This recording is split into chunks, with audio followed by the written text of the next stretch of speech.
당신의 변호사는 누구입니까? 나의 변호사는 판심입니다. 1심, 2심, 판심 법무법인. 안녕하세요. 유엔문 정신과 문수진입니다. 오늘은 많은 분들이 한 번쯤 경험하지만 가장 많이 오해하는 마음의 상태인 무기력함에 대해 이야기해 보겠습니다. 혹시 여러분도 이런 적이 있으신가요? 아침에 눈을 떴습니다. 오늘 해야 할 일도 알고 있습니다. 출근도 해야 되고 공부도 해야 되고 집안일도 해야 합니다.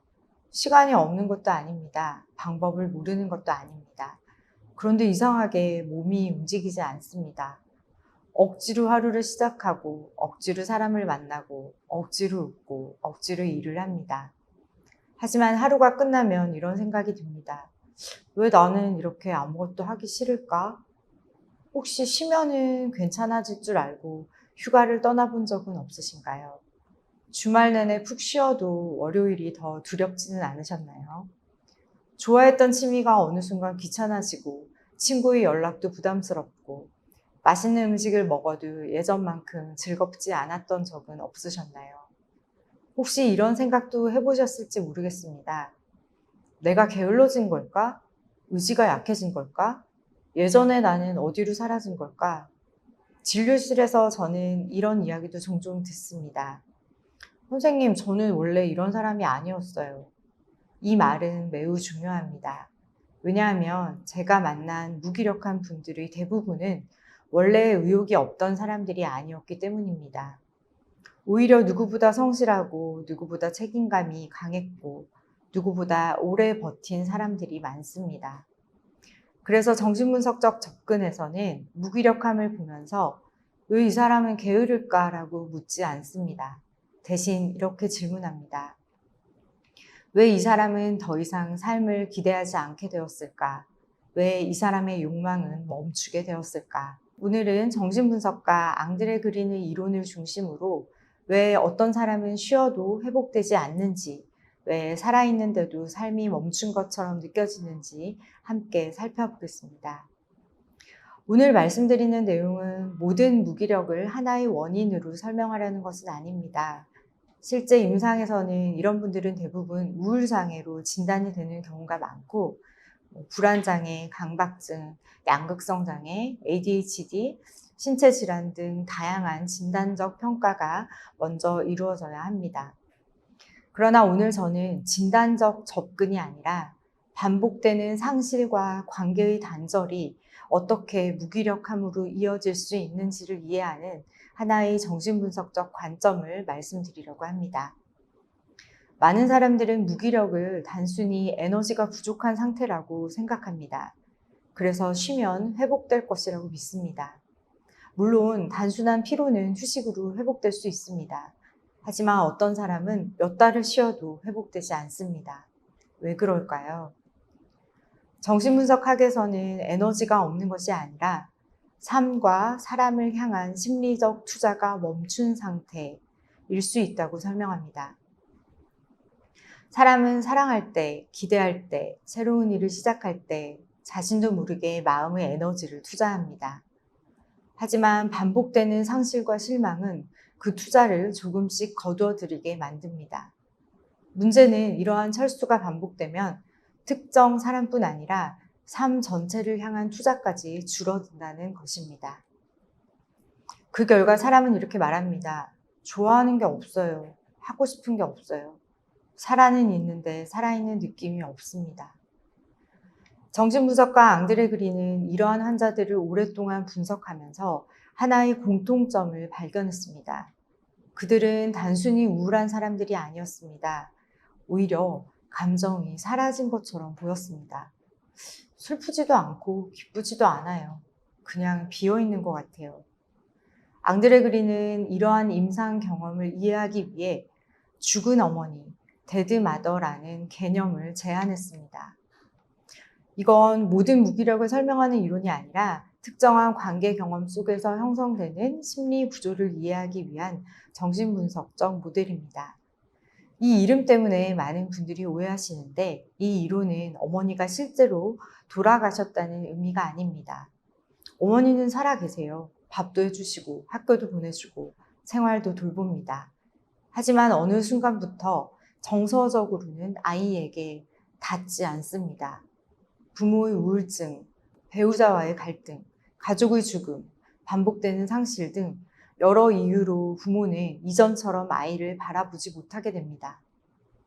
웃음이 사라지고 호기심이 사라지고 정서적인 반응이 사라집니다. 중요한 건 부모에게 어떤 일이 있었는가 보다 아이가 설명되지 않는 정서적 단절을 경험했다는 사실입니다. 어제까지 나를 따뜻하게 바라보던 사람이 오늘은 나를 보면서도 보지 않는 것처럼 느껴집니다. 그런데 아무도 이유를 설명해 주지 않습니다. 아이에게 이것은 단순한 변화가 아니라 자신의 존재를 흔드는 자기애적 파국으로 경험됩니다. 그래서 대부분의 아이들은 부모를 원망하기보다 자기 자신을 탓하기 시작합니다. 내가 잘못했나? 내가 더 착했어야 했나? 내가 더 좋은 아이였다면 엄마가 다시 웃었을까? 아이는 더욱 착해지고 더 열심히 공부하고 더 눈치를 보기 시작합니다. 하지만 아무리 노력해도 정서적으로 떠난 부모는 돌아오지 않습니다. 그리고 마음은 결국 하나의 결론을 내립니다. 아무리 애써도 달라지지 않는다. 이후 일어나는 변화가 바로 무기력의 핵심입니다. 아이는 부모를 잃은 것이 아니라 정서적으로 죽어있는 부모를 자신의 내면에 품게 됩니다. 앙드레 그린은 이것을 죽은 대상의 내면화라고 설명했습니다. 이제 그 대상은 과거의 기억이 아니라 이후 모든 관계를 바라보는 무의식적인 틀이 됩니다. 새로운 사람을 만나도 쉽게 기대하지 못합니다. 기대하면 실망할 것 같고, 사랑하면 또 잃을 것 같고, 믿으면 다시 상처받을 것 같기 때문입니다. 무의식은 가장 안전한 방법을 선택합니다. 기대하지 않는 것, 욕망하지 않는 것, 투자하지 않는 것입니다. 앙드레 그린은 이것을 리비도 투자의 철수라고 설명했습니다. 많은 사람들이 의욕이 없어졌다고 말하지만 정신분석은 원래 의욕이 없었던 것이 아니라 더 이상 같은 상실을 반복하지 않기 위해 욕망을 철수시킨 결과로 이해합니다. 그래서 무기력은 실패가 아닙니다. 오랫동안 상처를 견디기 위해 마음이 선택한 생존 전략입니다. 하지만 그 생존 전략은 시간이 흐르면서 삶 전체를 멈추게 만듭니다. 새로운 사람도 만나지 않고, 새로운 일도 시작하지 않고, 새로운 희망도 갖지 않게 됩니다. 왜냐하면 변화는 또 다른 상실을 가져올 수 있기 때문입니다. 앙드레 그린은 이러한 심리적 조직을 죽음의 나르시시즘이라고 불렀습니다. 이는 죽음을 원하는 마음이라기보다 변화보다는 정지를, 흥분보다 무감각을, 기대보다 철수를 선택하는 마음의 방식이라고 이해할 수 있습니다. 그래서 정신분석 치료 역시 단순한 동기부여가 아닙니다. 더 열심히 살아라, 긍정적으로 생각해라, 이런 말은 얼어붙은 마음을 움직이지 못합니다. 정신분석 치료에서 중요한 것은 살아있는 관계를 다시 경험하는 것입니다. 내 감정이 이해되고 내 마음이 버려지지 않고 있는 그대로 받아들여지는 경험이 치료자의 관계 속에서 반복될 때 한때 철수했던 심리적 투자는 조금씩 다시 사람을 향하고 삶을 향하기 시작합니다. 물론 이러한 변화는 단기간에 이루어지지 않습니다. 오랫동안 형성된 마음의 방식은 반복되는 치료 관계 속에서 서서히 변화해 갑니다.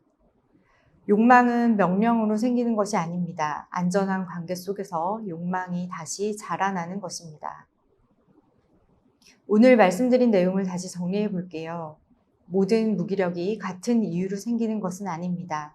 그러나 반복되는 상실과 정서적 단절을 경험한 일부 사람들에게 무기력은 의지 실패가 아니라 더 이상 같은 상처를 반복하지 않기 위해 마음이 선택한 오래된 방어일 수 있습니다.